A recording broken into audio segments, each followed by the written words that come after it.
Welcome to my YouTube channel study squad. അപ്പോൾ ഞാൻ last ക്ലാസ്സിൽ വർക്ക് പറഞ്ഞിരുന്നു chart from the major events from 1930 to 1934.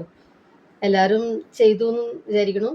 അപ്പോൾ ഇന്ന് അതിൻ്റെ എക്സ്പ്ലനേഷനാണ്. സോ 1930 എന്തുണ്ടായി? Salt march and civil disobedience movement. Then breaking of salt law.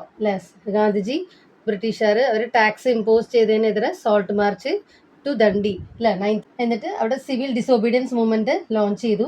അതുപോലെ breaking of salt law. 1931 Gandhiji Irwin pact ഉണ്ടായില്ലേ? സെക്കൻഡ് റൗണ്ട് ടേബിൾ കോൺഫറൻസിന് വേണ്ടിയിട്ട് Gandhiji Irwin pact.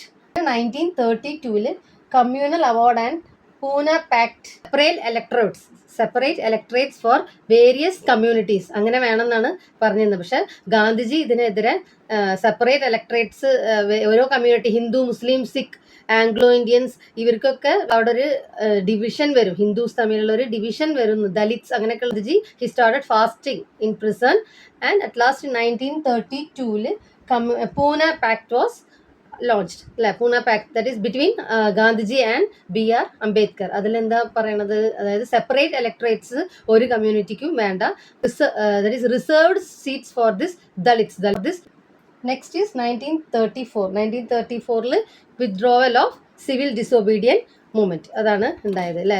Civil disobedience movement തുടങ്ങിയപ്പോൾ ഒരുപാട് വയലൻസും ആളുകൾ. ലാസ്റ്റ് ഗാന്ധിജി ഈ call off the civil disobedience movement in the year 1934. Okay.